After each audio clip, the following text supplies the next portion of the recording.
Ahmed Salah from Egypt. It's of course a great honor to be here in the presence of Mr. President and Madam Secretary. I believe that we owe you a lot because you helped us start our movement back in 2004, 2005, but also there is something that I have to say. It was very hard for us when you let us down at that time. Most of us went to jail. I went to jail and I got almost killed inside, and I really believed I will never come out alive, and I was prepared for my death. And we were hoping that there would be some change, that things would improve, and we've been waiting for this. And this didn't happen until the end of the term of President Bush. And I really, all this time, was just had this question, why? And I really want just to hear an answer now.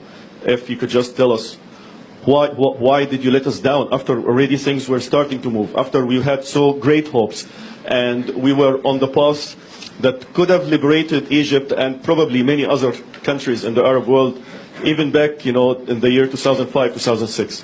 Thank you very much. Thank you. Well, let me say that if we let you down, it was not for a lack of trying to hold you up. The United States is not able always immediately to push events in the direction that we would want them to go. In a place like Iraq, where we overthrew a brutal dictator who was a threat to peace and international security, we had direct means to insist upon and to structure and help the Iraqi people get directly to democracy.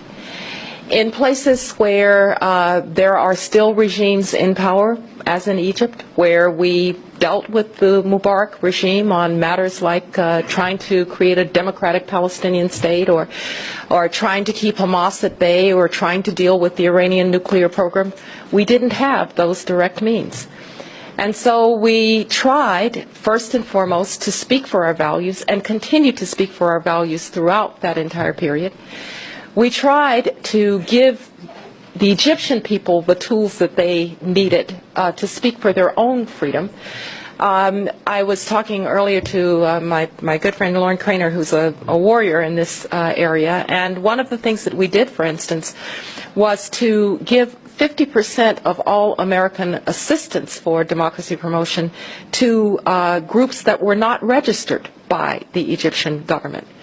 That was right in the face, frankly, of the Egyptian government. And I don't want to embarrass my former boss, President Bush, but there's a reason that Hosni Mubarak never came back to the United States after 2004.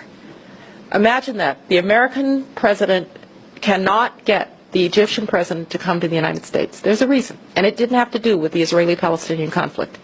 It had to do with how we were dealing with the Egyptian revolution. It had to do with how we were dealing with the Egyptian revolution. It had to do with how we were dealing with the Egyptian revolution. And so we used the tools that we had. Just to give you one example of how much this is a double-edged sword, though, one of the things that we did was we took the free trade agreement with Egypt off the table in response to the crackdown on democratic forces in Egypt. It was one of the few tools we had,